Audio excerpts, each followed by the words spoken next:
Moo and good evening, everybody. Welcome to the Pinktron. I am Brent Robinson, and I am joined for today's episode by start with Steph Etchen. Steph, what are you drinking? It's quite late at night. It's like 11 p.m. and I'm drinking a bit of Fanta lemon. Oh, the king of Fantas, though. I'm quite a big fan of the citrusy lemon and lemonades type of things. I'm not sure I ever had a Fanta lemon, but man, it sounds delicious. All right, and that was Steve Pritchard. Steve, what are you drinking? I'm not drinking. Like Steph, it's a little bit later here. I haven't ridden tonight, so I haven't earned my recovery alcohol in any way. So yeah, quietly not drinking. No cup Well, of tea, nothing. Oh, you did earn it from last night's tour of two with well ladder race. Yeah, I've set my best sprint, 15-second sprint of the season last night. Yeah. atta boy. Very good. And we also have And with it was us against us, against other ladder teammates, not the opposition. We sprinted for third So place just for were, fun. were you on Steph, you were with the squirrels. Who are you riding with, Steve? With the squirrels as well. So it Oh, was sorry. basically we ended up racing against each other. The best kind of Oh, sprint on Zwift, like Mhm. completely 10 pointless. squirrels. Yeah, a completely pointless sprint. It was great. Wicked. All right. And we also have Chris Greenland. Chris, what are you drinking? Yeah, excuse me. Yeah, I'm on a recovery Miller Lite. And when that goes, I'm going to finish off the Brûlée Domestique that we had last weekend. Ooh, yeah. And with us, we also have Jeff Aldrich. Jeff, what are you drinking? I'm sort of channeling a friend of the podcast. I've got a lovely bottle. I don't know if you my background blur. It's a Winds of Change Syrah red blend from a lovely small producer in Napa or Sonoma, California, Desire Lines. It wasn't bought at Aldi, but it is it's very good value and a wonderful wine for the price. So I'm quite happy. And Nice. I have no excuse for drinking it whatsoever. I just wanted to. That's I fantastic. didn't We ride. haven't I had didn't wine in a Friday while, afternoon have with we? the Pink Tron is Yeah. on. That's Yeah. time for a drink. And we also have with us John Keenan. John, what are you drinking? I finished my recovery drink, but I'm on to espresso because I think that's what I need. But I did pull out the Alive Ancient Mushroom Elixir that I may crack open later. So if you see me go into anaphylactic shock, we'll at least have it recorded for posterity. Sorry, mushroom elixir? And root beer flavored, no less. So just to throw off any kind of, yeah, it's got turkey tail, chaga, and reishi in it. So I assume those are mushrooms. This is officially the craziest drink I've ever heard of. It's been in the fridge a long time for obvious reasons, and I There's some figured kitchen out, sink Wow. in there as well. This yeah, this may turn out to be the most interesting episode ever if John goes into like some yeah, sort of like starts speaking in tongues or right, right. I did And I realize just after the fact that this actually is a recovery drink. It's recovery from work. Yes. cheers to that. I've got Well, Brad, speaking of bubbly. John having, what are you on? Strawberry bubbly. Strawberry bubbly. I was going to say, speaking of John, hopefully not having to make a sprint to the hospital. It's a lot of sprints Nice, in nice. this in the herd racing this week, isn't it? Yeah. Indeed, Hertz Summer Racing League is a very, very long race with lots of sprints. Because Hertz Summer Racing League this week is on Coast Crusher. All the sprints. And it has 7 sprints plus the finish. I Isn't believe. it 8? Yes. Well, the last sprint is the finish. I don't know if Oh, it okay, Stoneway is the okay, finish. yeah, Got that- it, got it. Yeah, 7 sprints. Yeah, because you go out and back and finish at Stoneway, right? Mhm. Yeah, so this is Hertz Summer Racing League is our timed segment type racing where the way you score points is by having the fastest time through each segment, and then also there's also finish points. And yeah, there is. So I guess there's probably no time on the last segment, right? It's just 6 segments to count for points. Yep. Okay, so No, 7 segments. I think Seven segments. you do 4 sprints out, 3 sprints back, and then the last sprint is the finish. And I don't think it counts the fastest through that last sprint. Okay, got it. Got it. So that is the course. So Coast Crusher is mostly downhill. It actually goes, well, it's mostly flat. The Ish. lead in Net is flat? downhill. Net downhill, Oh, What- what- actually. Yeah. There it is. Yeah. Technically, it is. It's a bit bumpy, but yeah. Yeah. So yeah, you And start quite- at the jungle pens and then you descend down through the jungle and then do all the new Watopia coast roads through the Spanish city temple thing and then the forest and the little crab shack and all that. Do the turnaround in the desert, come back and redo Stoneway, Acropolis, and Woodland Sprint and finish. The other opposite numbers.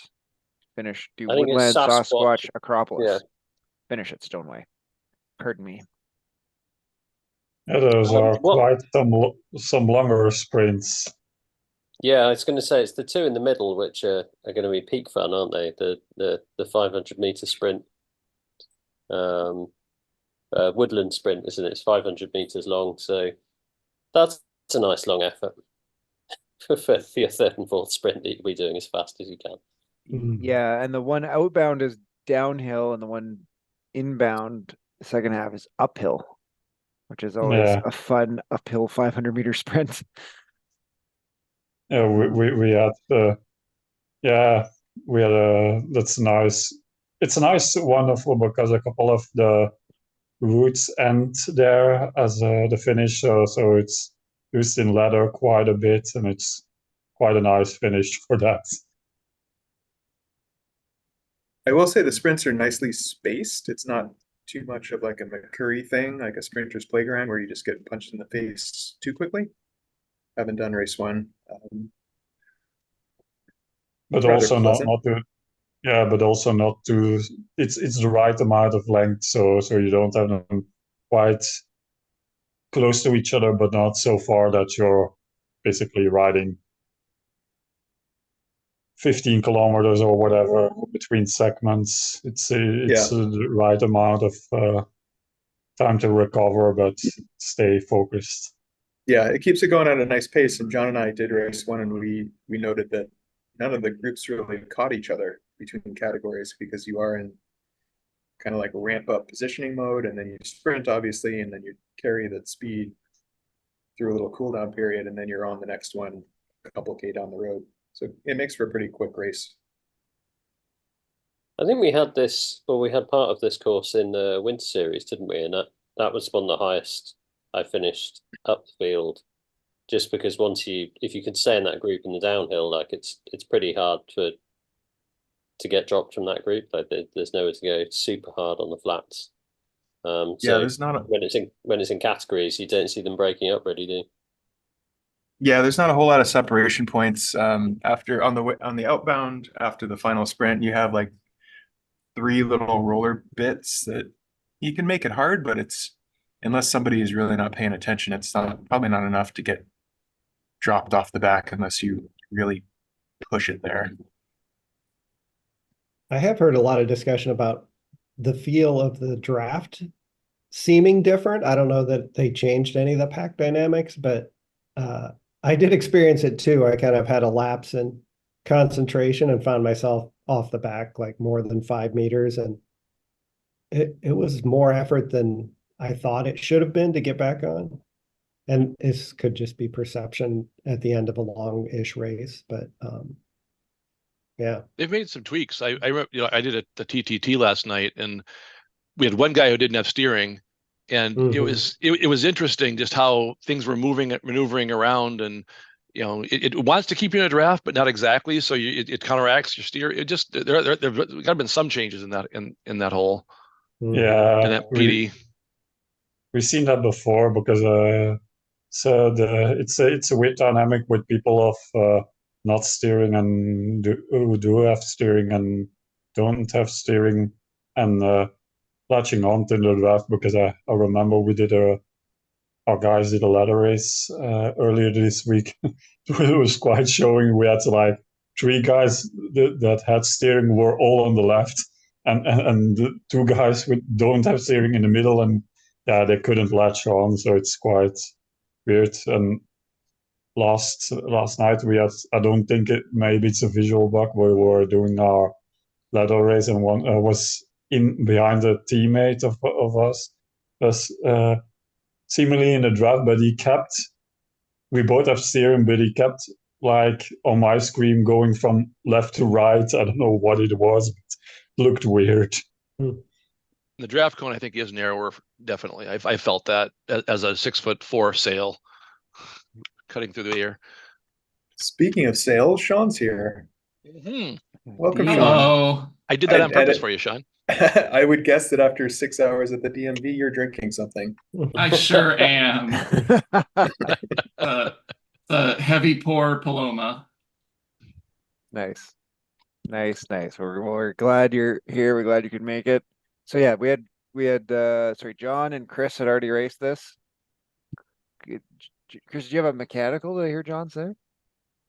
Yeah, just total trainer disconnect after the turnaround. So I was able to tuck in with the bees.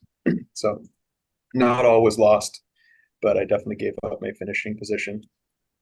Fair enough. I mean, good fields, like 17 Bs, 13 As, 16 Cs. So good numbers. Nice. Good numbers. Bike choice, I full arrow. What's the course? Coast Crusher. Coast Crusher. Downhill from the There were- jungle, and then There were some Trons, but mostly it looked like arrows. yeah. Yeah. Did nobody try anything dumb in the jungle part? Like I assume it was just kind of boring, like just riding down the dirt. Nobody tries nothing. I mean, there was a sprint out of the gate, but it settled down really fast.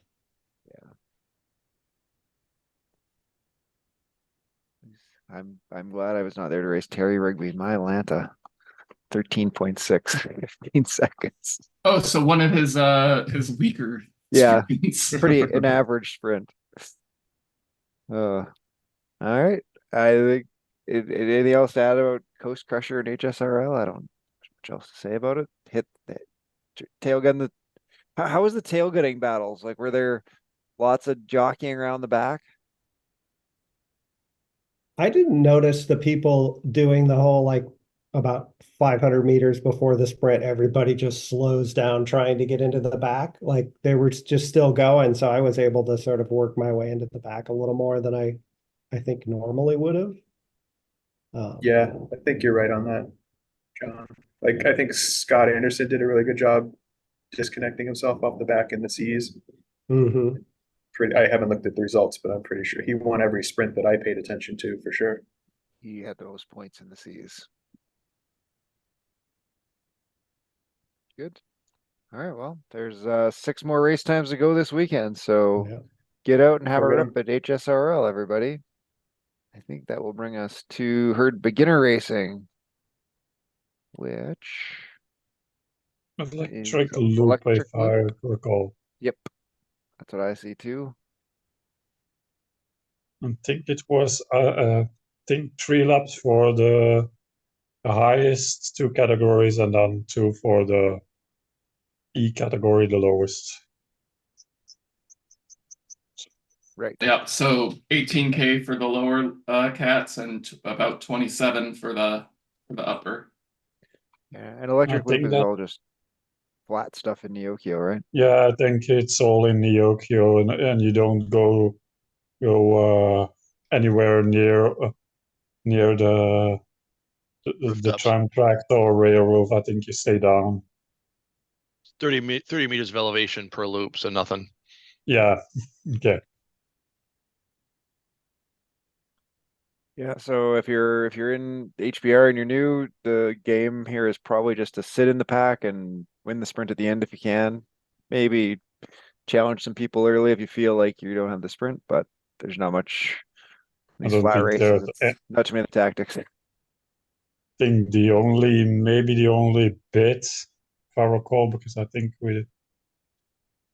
if it goes through there. I don't know the correct route, but if it goes after the alley sprint, the little drag, there's a like a 3-4% drag, but I don't know where that's it's if it's even in the course, but Yeah, that's the it longest is. one. That's the longest thing on the flats bits, I think. Yeah. Yeah, it's not very long though. Yeah, so It's tough. It is the spot you could theoretically, but it's not. It would be tough to make a move there. But yeah, give it a rip. Try stuff out. That's part of the fun of learning racing. See what works, see what doesn't work. yeah, it's a good way for drafting and see placements for the sprint and doing your sprint. As someone who doesn't have a particularly great sprint, I always wonder if I should try and I can hold power for longer relative to some of the guys. Should I try something somewhere? And I always I tend to chicken out, but I mean, I'm not going to win. If anybody's got a decent sprint, I'm done. Attack at 1K to go, whatever happens, Jeff. 1K. Yep. That's always been my strategy. I was thinking, could I go for Yeah. 5 or something? I don't know, but Well, I think You Yeah. genuinely there's not enough events with the ghost in, because I think that would be quite a cool if you've got a decent like TT effort. Like there's quite often the bunch just sort of randomly slows down, and like if you can time like a big sprint and then hold an effort with a ghost, that would be quite cool. And then people would have to try and chase you, wouldn't they? So It's fun to see the ghosts being used from time to time in ladder races. You get some quite some creative stuff with that. But yeah, it's a flat course, and we did one ladder race on fan flats, the flattest course in the game, I think, and yeah, we try to break people on like a 1-2% rider, but it's very difficult to break people. actually, Did they- speaking of the did- ghost, go ahead, Chris. I was going to ask if if Zwift fixed the glitch where you can still see the shadow when you deploy the ghost, which doesn't make it very useful. I hadn't don't think noticed so. that yet. Yeah, Yeah, you've forgotten we're wearing your fire socks. yeah. I mean, I noticed that in our last ladder race, people were dropping ghosts left and right, but you could still see the bike shadow going up the hill. So I can't I don't know, recall it. It's a bit- it seemed a little less useful. I I remember did once. Go ahead. I was gonna say we did the Ghost and Ladder League once, and we all five we were gonna get more than once. We all five sent it, and we kind of like dummy sprinted it, and then we all just sat in behind them. Yeah. As they like all attacked to catch us, and then all five of us were behind them. They're like, "Well, that was cheeky," but that's a once a race that one. move. In a smaller pack, I once was able to get to the back of the pack where no one could see me, deployed the ghost, and shot past them, and got a little bit of a separation before they realized that I was gone. Nobody was watching the rider list on the side. I got a little bit lucky. Didn't hold it for very long, but what the heck? It felt fun at the time. I think one of my most interesting or like best uses of the ghost that I've used was about 1K. Did a sprint. I was sprinting when I hit the thing, but then immediately stopped. They went and ended up giving me a lead out into the actual sprint, and then counter and attack over the top from 500 meters or whatever. Yeah, there's some interesting uses of the ghost, but haven't they disabled it for like when you are actually near the finish now? Yes. Yeah. Yep. I was about to say because I've seen people. I think it's dropped with 500 meters to go, and I see people drop their ghost in like 600 meters to go, trying to do a sprint or a breakaway, but it immediately breaks the ghost. It's so funny to see that. But Yep. yeah, you can't. It gets disabled even if you have enabled it. It goes away with 500 meters to go. So Good. or something like that. I can't recall it. The I think exact it's amount, 400. but I think it's 400 meters. yeah, okay, 400. Yeah, that's Yep. That brings us to, I think, Climber's Gambit. Epic Forward is part of the Go Long series, Chris. Yeah, weekend 3 here. Epic Forward. But the stats in the preview post, I think it's 9.5K at 4%. But of course, you've got those little. It's a tale of changing gradients. This one, you got the steeper lower bits. You got the bit through the castle where you level off. You got the tunnel of despair, and then you got the rolly bits at the top, punctuated by that final push up to the end. I think it's still a climber bike for me at least, but I know we've talked about this in the past, and Tron for a lot of folks up there, the higher cats, I think. I Yeah, think you might be definitely. right on the line, yeah. With your 3.2 watts per kilogram, Chris, I think you're right on the edge of actually being Tron. Well, if I go Tron, then I'd have to put in more effort and make it worthwhile. So I'd rather just hedge my bets a little bit and tuck in and pace it sensibly all the way. 3.19.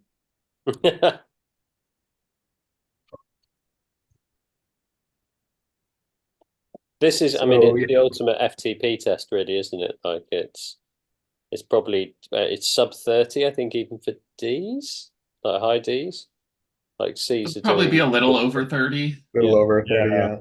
yeah. For me, it's always Innsbruck forward is like that's the one that bumps my FTP. This one because it's a little bit stabbier on the bottom, and then you can recover at places as you get up. It doesn't make me dig quite as deep. So personally, this actually ends up being one of the ones that is a perfect 20-minute effort. My max 20 minutes, usually if I'm at that max, puts me right at the beginning of the rollers, or like right around that bridge where the rollers start, for a 20-minute effort. So often when I'm doing this, I do it with that in mind and have the 20 minutes in mind rather than the full climb. And then I just kind of survive that last like 3 or 4 minute climb. Well, that's an interesting way to do it. Well, I think holding it after those rollers is just harder too, right? You've already sapped any will you have to live and go on. So that Yeah, last that section is awful. yeah, I was about to say think at my best time 20 minutes gives me around probably somewhere in the tunnel of despair. Then you have the rollers and need that last 500-meter or whatever it is till the finish line. Yeah, because It's just bargaining at that point. You're just bargaining with who is gonna not catch me. Yeah, because your pace is completely, you had a nice pace for your 20-minute or whatever till the rollers, your pace gets broken up by the rollers, and then it's indeed just getting as fast at that last bump as humanly possible. I would definitely not say that the best way to get a good time on the climb is to do all out for that first 20 minutes, or all out until the rollers, because you actually do lose quite a bit of time on the rollers themselves. Like if you don't actually push up those short, steep little punches, and personally, when I've gone all out, I have a hard time getting over 300 watts for those like little 10-second bits once I've fully emptied the tank. So going hard for the 20 minutes that first climbing segment is important, but you do want to save something if the point is really getting the best possible time on the climb as a whole. Yeah,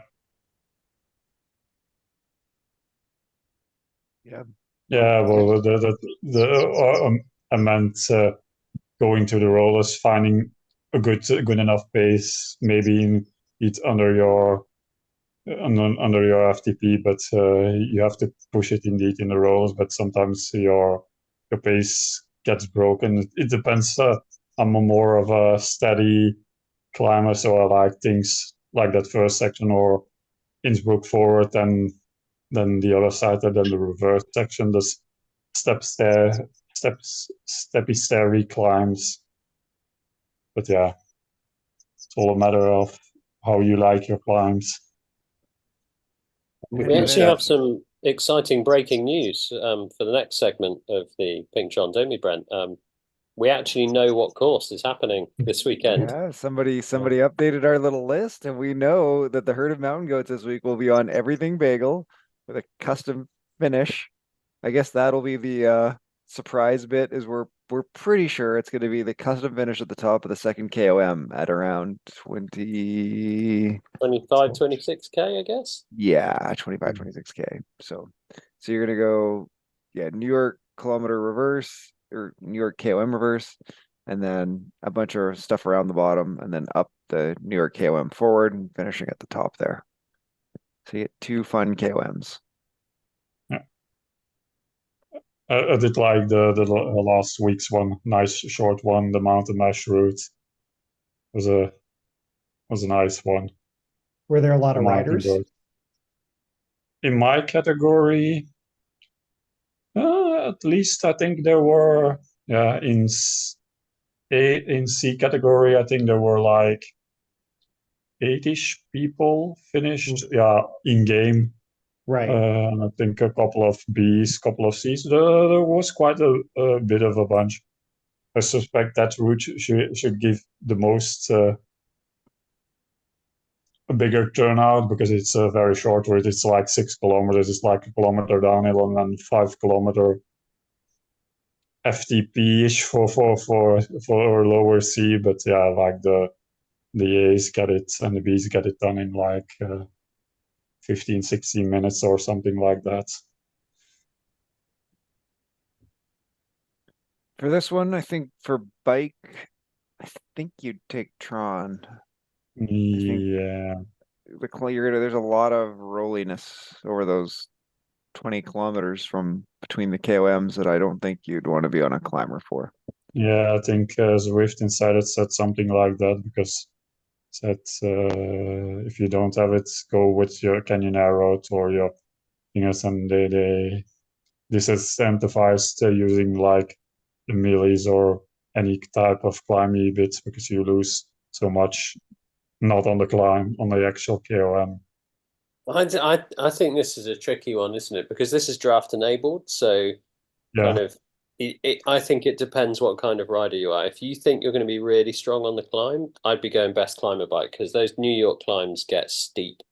Like they get like probably like high gradients, don't they? And if you can hold in that group and like maybe expend a few watts, but if you're good at sitting in the group and you know you're not going to be pushing the max, you're sitting in the draft, like that advantage on the climb, especially with it finishing at the top of the climb, like that's the I think with the Zwift inside the thing, like a Tron, if I'm doing a full lap, sure. Sorry, if I'm doing a full lap, sure, it's a Tron, because I've got two descents in there. But with it finishing on the top of a climb, I think that's I need to be as fast as I can up that second climb, and it's a balance between being well rested when you get there, but also having a bike that gets you up the climb the quickest. So yeah, it could be a tricky one. This.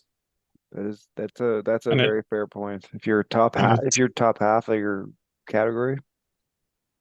And it's finish, it's the forward finish. So that's the not the stair steppy one, steep section. And I think that section, does it have the longer? No, it doesn't have the longer flatty thing at the top. I think that's reverse. No, I think that is the forward one. Okay, so yeah. It's got the longer flat at the top. I think so.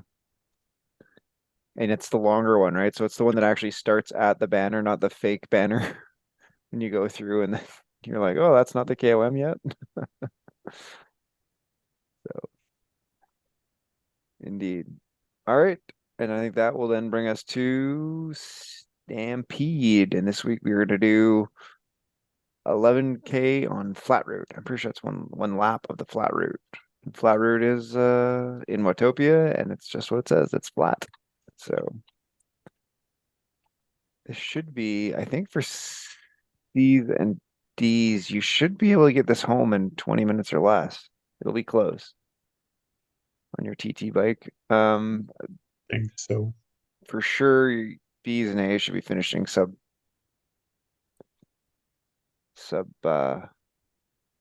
20. I would think A's would be probably in that 15-minute range. Yeah, I was gonna say maybe even a little under 15 for A's. Yeah, it's I'm surprised you think it's what 11 Ks. I'd have thought holding 40 kph on a TT bike on the flat was fairly doable for top Oh, Cs as well. Even. Yeah, for sure. But that's Mhm. so that's 17 minutes. Yeah, it's close. It's right there. It's harder than And you by the think. way, by the way, and by the way, last week was horrible on Ballap. Tried it, but 2K. Jesus, Did you vomit? not vomit, but it's a strange thing as to yeah. I wouldn't say pace, but yeah, and it's so surprising how much different. Like it's sub 3 minutes, but at it, yeah, some of the stronger Cs in my category is still on 3 minutes. On like a 3 minute effort, you still get some separation with highest categories of like 15 seconds or higher with a The times were fast. I looked at the results on WTRL. I mean, like it was, I think the fastest day was like 2:15, something like that, 2:25. Wow. Like did a big they smoked it. yeah, did a 2:55, I think, just as a lowerish C. So yeah, It's a good demonstration of the logarithmic decay of most people's power curves. No kidding. And then yeah, so for flat route this week, basically you start downtown Penn's, out towards the ocean, through all the ocean tunnels, up uh up out of the ocean tunnels through that, I don't know what that segment's called, what does like kind of the hairpin loop backs. Anyway, in towards the sprint through the Italian villas, up the sprint into the S's, finish downtown.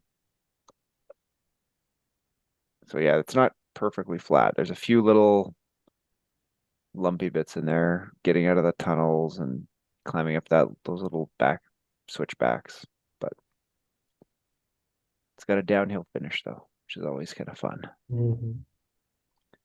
So yeah, find your somewhere between your 10 and 20-minute power and try and hold it.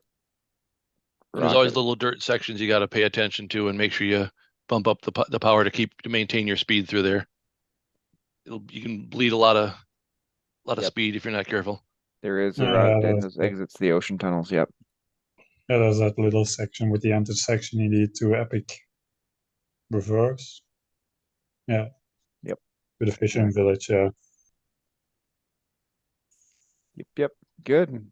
That will bring us to fastest TT bike. In case that wasn't clear to everyone. Fastest TT bike. All your aero stuff, whatever you got. Spend your drops, get the fast wheels, all that good stuff. That brings us to bullseye for the week, which will be Champs-Élysées for Looks like 4 laps, lap. 8 sprints. So yeah, sprint at the sprint banners, sprint at the laps. Oh, that's nice back-to-back sprint action then, isn't Yeah, I it? was about to say Champs-Élysées, the finishing banner, the lap banner, and the sprint banner are like less than a K away, I think, from each other. It's very, I've done a bullseye here. It is very hard to do that sprint at the lap banner and then try and launch a full sprint up the hill. You kind of almost got to pick. Yeah, well, and this one is, I think this is even the harder direction for bullseye because the other direction you sprint and then you're coming down the hill.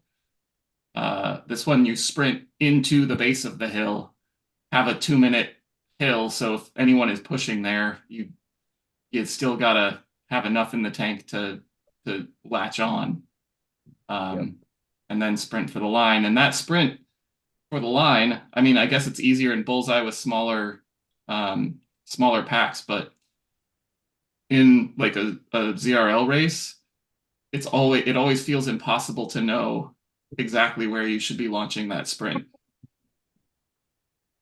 It's very true. And it's the direction where I think the pack's going to stay together more as well. Like the Test Express one, like the there is the potential to just go really hard up the climb and try and break the pack and not have to then do the sprint. Whereas this one, I think pack's going to stay together, but you're not attacking.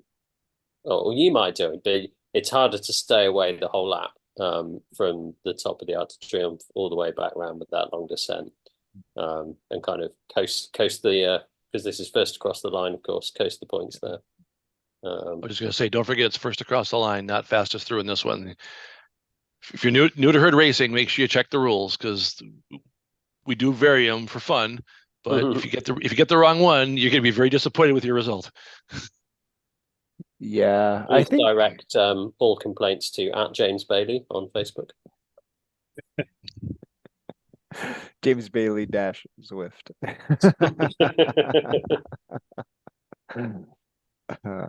Yeah, I think people do try a little bit longer stuff, but it's really hard to make it stick. I don't know. Something about the cobbles, and it's not quite that steep, so. I was about to say, if you could try to go for like a longer attack to get surprise them that you get first across the line at that first section, and because the other guy sprinted, that you can go for the sprint. But where do you go for? Where do you start your effort? So I have done this way round the attack out of the tunnel to be first across the line, and then hook back onto people and sprint on the climb up, the sprint of the climb. It's a kind of like Joker play that though. Like it, once you've done it once, everyone's looking for it. So it's kind of like, which lap do you do it on? Maybe you do it on the fourth lap because that's when there's points, but then people are looking for it more. Like it's, yeah. I've never made it. I mean, I've tried that, but I've never made it. Seems like a long Bees way are to too go. fast, I think. Are they too fast, or do you not have enough panache? I mean, Half a up your dozen of one panache fits in the I haven't other. seen your sunglasses last weekend. I don't think Brent is lacking panache. So.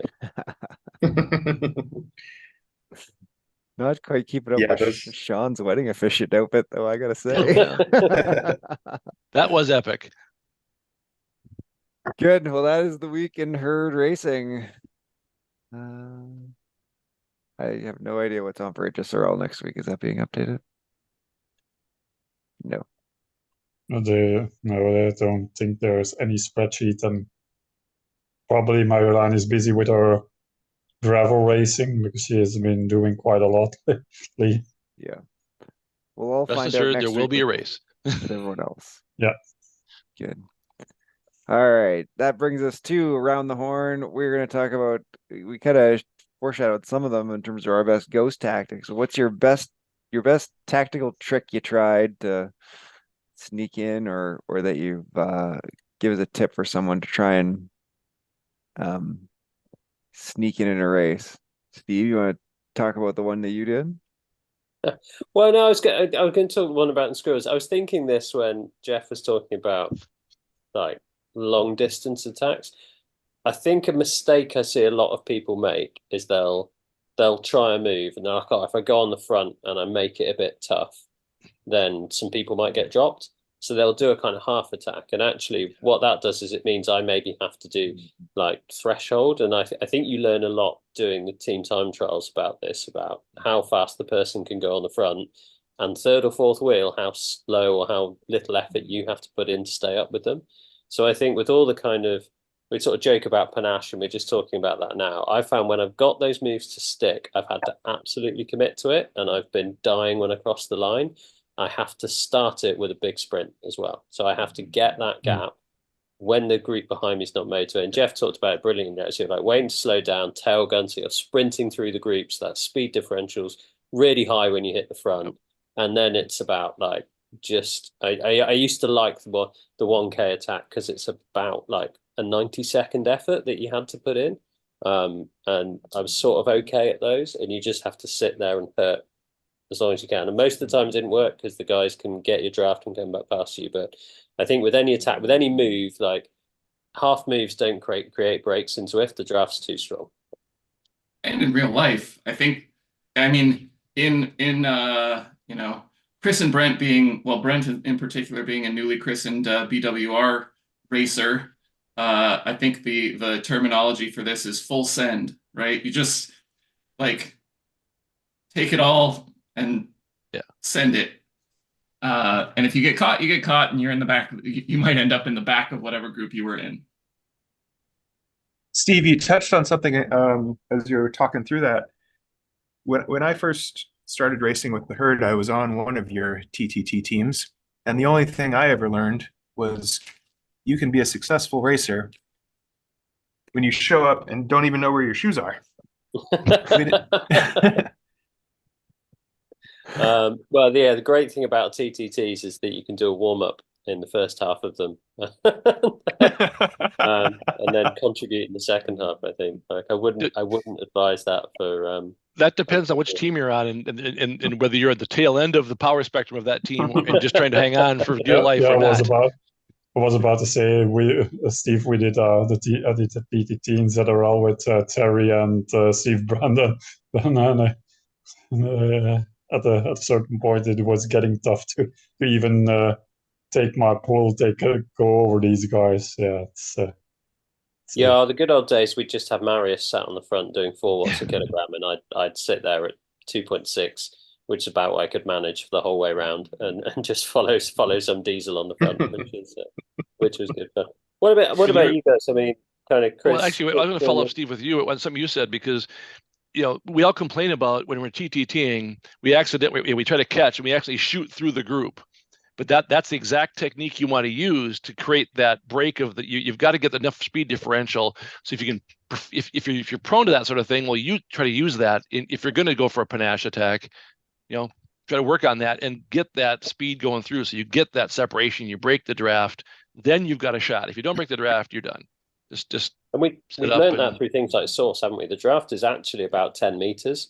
Like it's like that 5 meter logo that flashes up on screen, like that. That's not a like, hey, you're suddenly like there's no draft once that goes over 5 meters. That Source has suggested that the draft is a bit longer than that, hasn't it? So you've really got to break people like out to 10, 20 meters, be watching that little icon on the bottom of the screen. But this is where I struggle, because most of the time I've got my eyes closed. So. Sure glad you're playing for all those Zwift graphics. I think it depends. It really depends on the race as well. Like you say, I think the faster races, it's harder to get a higher. I'm trying to organize my words here. You can't get that speed differential as big in a faster race. So I think when you move up to the Bs and the As, like some of these moves that actually worked in Cs, because the speed differential is quite high between the group when it's trying and the group when it's not trying, is not as high with the A's and Bs, I think. So that's an interesting point too. Probably figuring out what that group is doing. If the group is working relatively hard, you might not be so lucky. But if they're all slowing down and waiting, trying to save their bullets for the final sprint, maybe you can catch them out. And so try to watch what's going on and judge how hard people are working and relative to their category, and get an idea if it's going to work or not. Oh, exactly that. Yeah, it's something I do quite a lot in races. Like there's still quite a lot of people who turn up and don't know what the race is, which can be quite handy. So you get in a group with somebody who's sat doing 3.4 and they're just going to sit and do 3.4, and you see people try little moves, so they go up to like 4 watts a kilogram, and it's like, cool, you'll go off the front for a bit and then you'll slow down. And I know you were doing like 2.8. This person who's just happily sitting at 3.4 for the whole race is just going to tow me right back up to you. So yeah, like definitely looking at what the riders are doing around you, and looking at what the riders are doing in groups ahead. Like I'm sure we've all done like big attacks to get groups ahead of us as well. Like we've seen our group not really doing much and the group ahead also not doing much, and thinking, well, actually, if I do like a really big effort for a minute, like especially over the top of a climb, and try and get the descent and the super tuck and those kind of things on your own, like can I get to that group ahead of me? Again, easier in the Cs, I imagine, than in the A's and Bs. So. So I think one of the tactical things that I think is one of the most rewarding and interesting, but also really is something that as we get deeper into the HSRL season can be very very important. is keeping tabs on where the higher category group is behind you and potentially using those higher category groups for your own benefit in order, because, you know, the points are based on fastest through segment, and the front group of the higher category is going to do whatever segment faster than whatever group you were in with your category. And so if you, I think the biggest example of this, and I think I had Chris giving me some recon notes from the other group, was when we did Eastern 8. Eastern 8, yeah, the long one. Where the segment was the Fuego Flats reverse, the like 7K. The only way that you were going to get the fastest time on that segment was being in that group behind. But by dropping back to that group behind, you like, I was looking at the group times, and it turns out that I think that we made it back to the C group that I had been in at the start. And I had dropped back like 40 seconds or whatever and just sat in that group, got towed, and made it back to the group that I had started in anyway. And that was, I mean, courtesy of Discord, without having that element of chatting. Like, there's no way you could have put that in the Zwift chat without totally exposing your plan. But the fact that we were Discording together, like, we could talk and recon distances and game plan, like, okay, how far do I have to have back? Like, how hard are we working in the B group? That made it possible. So really well done, Sean. Yeah. Sounds like a great time to put a plug in for getting on Discord, guys. I mean, if you're in the race with other herders, you know, I know a lot of people just like listen to music and zone out, but man, you can get a ton. I've had a number of races where I get a ton of great intel from other people who are somewhere else on the course, and it makes a difference. And it's more fun just to chat and commiserate, and, you know. For example, if John were not on Discord during race 1 today, he would not have heard my profanity-laced tirade when my trainer disconnected. You learned some new words. And it would have had no audience. It just would have gone into my garage. Nobody would have appreciated it. Just the worst. I was going to say another good example of this, not profanity-laden things. That was me on that. I think I joined doing 8 laps of Wartopia forward or whatever it was for a horrific James Bailey thing. It was very profanity laden, but we did Mercury 40 last year, I think, and I deliberately, after the sprint before the Shisa sprint, like, made sure that I got caught by the B group at the top of that climb, and basically at the top, sprinted through that with them, because all the C's had got there completely cooked from doing the climb hard to try and make the race hard, and the B's just flew through that segment, and then I didn't get caught back up to the front group, but like so much faster than everyone else. John, did you just try your mushroom stuff? Yeah. The mushrooms are getting to me, man. It could be the end. For those who are listening audio, of course, like everyone will be, John just I thought he was gonna hack a lung right through the screen. Yeah, that's a thing. I'm missing the root beer, getting all the mushroom, none of the root beer. So I think your point about Discord was a really good one. Another, like, if we're talking tactics, another really good one's a banner attack. If people aren't familiar with that, so quite often there'll be a sprint for a banner, and then everyone slows down. And if you can kind of stay in that sprint and keep the power on, you can drop some people off. And especially like if you've got some herd teammates with you, and you all say, right, we're all going to do this, and you can do a bit of a team time trial effort. A good way to gap people as well, I think. And maybe get lucky with some of the higher category that you can draft behind, and they can give you a nice pull. I learned the whole issue of dropping back. I got stuck and I got dropped off a group, and the first time I just tried to tee it myself. I just tried to keep going, and I'm going to keep ahead of that group behind me. And it was like, next time I said, you know what, I'm just going to drop. Being 40 seconds back or a minute and 40 back doesn't matter. I'm still in the same place, but by going back to the group behind the C group behind me, they dragged me all the way back to the group that had dropped me. It got me back in the race just because I said, you know, I'm just going to rest and I'm going to until these guys show up, and it really makes a difference. It's you know, figuring out who's where. It's a little hard to see because of what you can see on the mini map versus everything else, but you know, keep your eyes open and learn those little things, and you can make a huge change in where you finish. Yeah, I mean the pack can One thing I do. think we've not done well enough in the dirt racing series, so we've had some like fastest through segment bits, is actually as a team we could have tried team tail gunning. So actually drop back and then say, right, we're going to team time trial up this climb and try and get back to the group to get in that draft together. So could you have dropped further back to like make that bridge further? I don't know, but again, sort of takes a bit of coordination though. Is it time segments? It's been a mix. So yeah, there's Oh, been okay. some first across the line, some fastest through segment. So we did one recently, which was Titans Grove, fastest through, and I think I finished about 10th on the road, but had tail gunned and got the third fastest climb because did the classic thing of drop off, sprint the early bit of the segment to get back into the group, and then just sat on the wheels. Yep. Yeah, I know when I'm in a small group of like 2 or 3 or 4, my favorite thing is to like sit at the back, and then when they all kind of slow down, then I go as hard as I can. And sometimes I don't even intend to attack. I just like push hard, and then I just drop right off again. And so they all like have to chase up, and then I'm just sit in the back, and I just monkey around with them. Because the worst thing I find in those things is just to like sit at whatever 7 threshold or tempo, and you're just cruising in, and then try to sprint it. It's like at least let's see if you guys are awake back there. It's like if you're gonna keep up, you're gonna have to keep up. But I'm definitely not gonna just sit in here at tempo. Yeah. I got to witness that in the meat space last week. I only did a couple attacks. Chris was talking about the one attack when I actually physically attacked him by running into him.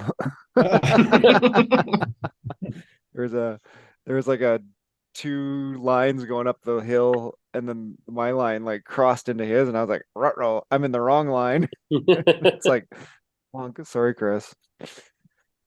I still have that scar on my leg, actually, what we thought was just a cyclist tattoo from where the chain ring hit my calf has actually dug in. Oh no. And I've got 4 chain ring marks running up my calf. You know, That make broke that the make skin. that make that noob cyclist tattoo permanent. Yeah. I think Blame- the tactic I was going to mention, or I guess the strategy, was the one that came up in our race on Thursday, which is, I guess I'd summarize as know how the course works for you as a rider. So Lauren, big guy, 100 kilos. He can get to the super tuck much quicker than everyone else in the ride. So he was like probably giving 15 kilos up in weight, extra weight compared to everyone else. He could climb okay. He wasn't to the top of the climbs, but he got over the climbs on his own, would sprint, get to the super tuck as fast as he could. And then on his own was super tucking. And he managed to get like up to the guy in the front who's done far bigger watts per kilo than him by doing that on those downhill bits. This is in Harrogate, so on the world's course. And every time he hit a climb, like hammered it, like, and you'd see him go to like 6, 7, 8 watts per kilogram, and you could tell he's just getting to that super tuck and getting as fast as he can, as quick as he can. I think he went with a slippery bike, and he tried it the Friday before in the World Champs, the like Club Champs ladder thing that Steph had organised in the group I was in, and every time it hit a descent, he'd hammer it, try and get that, and I'd sort of worked out that if I didn't sprint as soon as he did to stay in his draft, I was done for. So like it was a cool tactic. Like I've tried to do similar things. So the only one I can think of is in one of the London courses, like it was going to finish in a sprint, and I'm not the best sprinter. But there's a slight climb before that, so I actually attacked at 800 meters to go like I'm a bit lighter with an okay sprint. So I kind of tried to maximize where I was going to use those watts. So a bit of course knowledge, but yeah, Lauren, it was really impressive when he like smashed. He smashed. We beat his team, but he smashed us as a team. So yeah, really clever riding to like his strengths. Yeah, it was nice beating nice tactic beating our best guy, Damien, with much better, like I said, much better weight, watts per kilos. But yeah. Yeah, I had that opposite experience of ladder league, battling it out for last place with the other guy. And I'm in his draft on the flat, and I'm doing more watts than he's doing just to hang into his draft, watts per kilo. And so I finally work out this guy must be like 110, like 25, maybe 30 kilos heavier than me. And it's on London where you got that little drag up, you turn right, and then you come down into the finish. And I thought, well, the only way I'm gonna ever get this guy is lose him on that uphill. And so I just hit it as hard as I could, and I got like 20 seconds on him by the top, and I just thought it's a race now. And did you make it? I made it, yeah. Ah, boy. Yeah. Yeah. It was great. And it's So- sometimes, it's also sometimes fun to see how your tactics, because some people are more like stop start these sprinters, but riders. But we have like Ernst, who was in our ladder race as well on Thursday. He got dropped basically on the first Yorkshire KOM. He rode all by himself for most of the time, but in the last section, Ernst is a guy, he can just do consistent work, and he caught up with the two of their back riders and came in 8th. So that was also fun to see. So it was never in the race. I think, as Yeah, you go. said, John, it's how you turn it into the kind of race that suits you. So I Yeah. remember doing a TTT with Ben Poynton, and he got dropped. He couldn't keep up with us on the climbs. Like he said, like, go ahead, guys, even though we'd like quackers, like we're not going to drop people. I've done races with Ben where I've beaten him in Yorkshire, and then we did a TT, and he smashed me, completely smashed me. It was when the TTs were like the start at the same time, so you could see where people were, and he could just sit at big watts. He's a big guy, big watts, and and I think that's a kind of lesson learned, isn't it? I think that's what Lawrence done, is he turned it into a TT and gone, right, Yeah. I'm a big guy, I do big watts. Like my advantage is to make this a time trial and not to have a draft or anything like that. And yeah, make it the kind of race that works for you.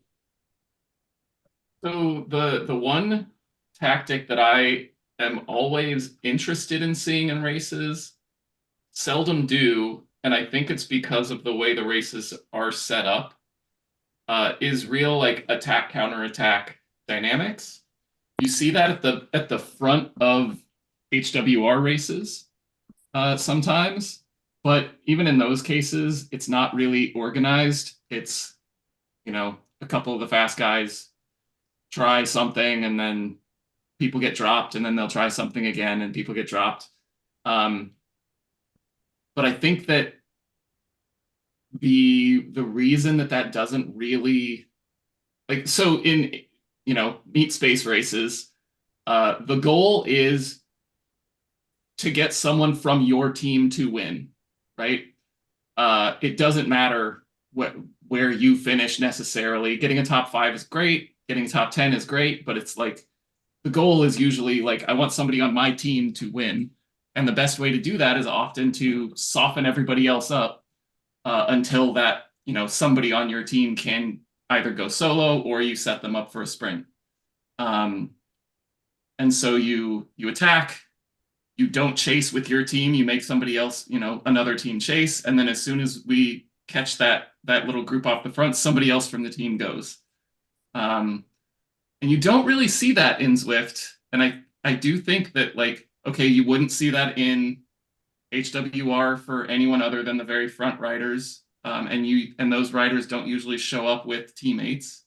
You don't see it in HSRL because it's, it's about fastest through segments, and it's about your own times through those segments. Like there's basically none of our, maybe Bullseye could work for that, but things are small and it's usually not like a team thing. The only team ones, ZRL, but again, it ends up being more about the times through the segments, and you want everyone kind of fresh for segments. So yeah, I would be really interested in seeing a race series that really does Promote that. that gets Yeah. a lot of points for getting good position in the race and its team. So like there were a couple of scratch races in ZRL this year, but I think but those did have climbs as the main separators.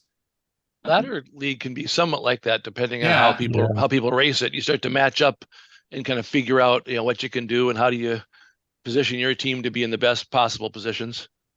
Yep. I think the other thing that makes it in the ZRL like scratch races that doesn't happen is the strongest riders are too strong, right? Like you can't soften them up. Yeah. You could attack, but they don't. It The other doesn't problem with bother them. ZRL is the categorization system.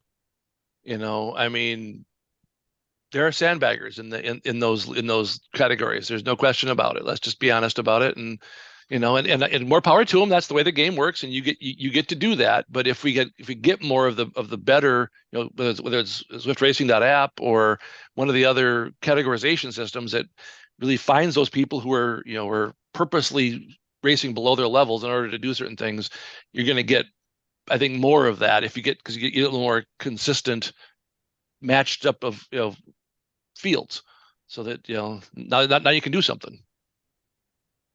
Yeah. Good. Well, I think that exhausts all the tactical knowledge that the Paintron can bring for one Friday afternoon. It's not much, is it? I was going to say on that. I think Kind of I'd pathetic. I'd echo what Sean said. Really, actually, is that I think it's something Steph and I haven't got right with the squirrels yet. Like, I think we've got the potential. We've got some riders who are all about the same, like watts per kilogram ability.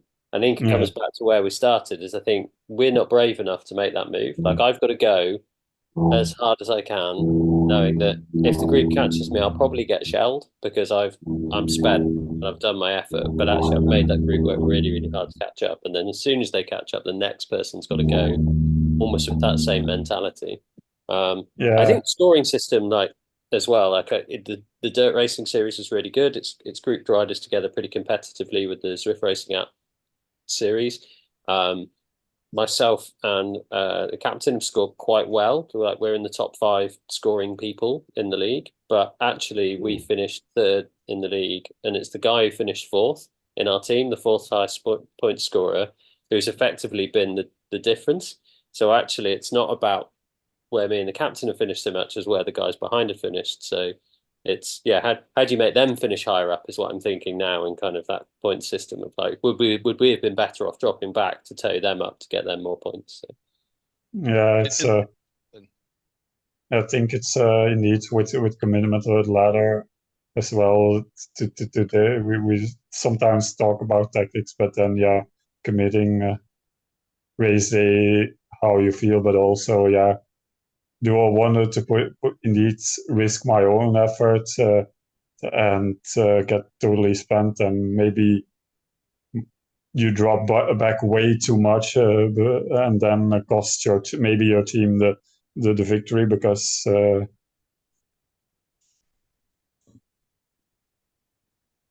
but that's also what's fun about ladder league racing to figure that out. How can we maximize its the efforts, but and also maximize the points we can get. Well, the Essentially, corollary we don't know. Sorry, Jeff. No, if you know, come on the podcast. Yeah, there you go. I was just going to say the corollary to kind of try to make the race that that fits you is make sure you know what the course is. I had a stupid mistake. I forgot where the end was, where the finish was, and I if I just pushed a little bit longer, I might have finished, but I got passed by about 8 guys because I just sort of lost situational awareness of what was going on around me. Whether it was lack of blood flow to my brain at that particular moment or what it was, but the more you can do to have a good idea and have, understand and be able to change plan when necessary, because things don't, a good, what is it? No battle plan survives contact with the enemy. So how do you have some knowledge in your head and understand the scoring system and everything else and plan ahead so you can make some different choices if it makes sense to adjust your tactics. And if you got a team, get a DS, because you're all batty from lack of oxygen. You need someone with a functional brain to kind of make suggestions and hey, just push a little bit longer and you got this. And when you're trying to quit. So, set yourself up for success that way too. There's also the Mike Tyson version of that. Everyone's got a plan until they get punched in the mouth. Punched in the face. Yeah, I remember that because when I started ZRL as a D, Ian Longhorn was our captain, and it can be super useful. And I remember watching I think it was one of the coalition recordings of their ladder race, and they had Holly Burden or so. Yeah, she was constantly saying, "Well, next few explaining the course where it goes down, where it goes up when they get along." And yeah, that's something you can't do to indeed as a you can talk to each other in ladder race, but like Jess said, sometimes you're just trying to survive or digging in, and you can't communicate properly sometimes tactics. So an outside TS can be very useful. I think I have a sensible suggestion to finish on, which is if you want to get better at Zwift, do team time trials. You'll learn so much about the draft. You'll learn so much about how much of a gap you can leave to people. You'll learn so much about kind of making your team fast by like punching it through where the rolling resistance gets higher, all those kind of things. Like that was such a good grounding for me of like what was possible in the game. And then the better you are at the game, the easier it is to try a lot of these other tactics. And it's super fun. And even if you're not a great racer, there are teams or herd teams in particular who you will have fun with. You know, they're cool people. There's a lot of no drop teams. They're happy to do what they need to do. So for all of you who are, you know, if you've made it this long in the pink train, you're probably not a beginner racer. But if you did, you know, go do a TTT. I just got back into it after a long absence, and I had a blast last night. And you know, just fun to meet people, and it makes bike racing in your basement fun. Yeah, I should get back into it because I think I started with them, did a couple of them, but yeah, then started doing other racing and got sidetracked. But yeah, doing like the TT in ZRL make me realize how good it is, how interesting it could be for indeed working together as a team to see setting yourself pacing and strategizing. I think on It's easier that to push note, yourself. go. If you're pushing for the team, it's easier to push yourself. And as Sean says, when it's a hard day, make it a hard day. Go message Lisa Jones and get your message into Lisa by Tuesday, and she will get you on our team. Or is that right? I think the deadline's usually Monday night. Okay. Yeah. My Monday night. Well, Monday night American time because she's on Guam. Yes. Yes. So yeah, get your message into Lisa for Monday, and she will get you on a team for a Thursday in any given week. Yep. All right. So we will say thank you to John Keenan. Seems to have survived all his mushroom drink. So far, so good. Thank you to Jeff I'm Aldrich. not dead yet. I'm not dead yet. Man, I don't know that we've done many Monty Python references. Thank you to Don't get Sean me started. Bogenberg. Thank you to Chris Greenland. You can do them all after. Thank you to Steve Pritchard. Thank you to Steph Etchen. Thank you to all of you for listening. Thank you to everyone for racing herd races. Moo and good night. Bye. Bye. Bye. Right on.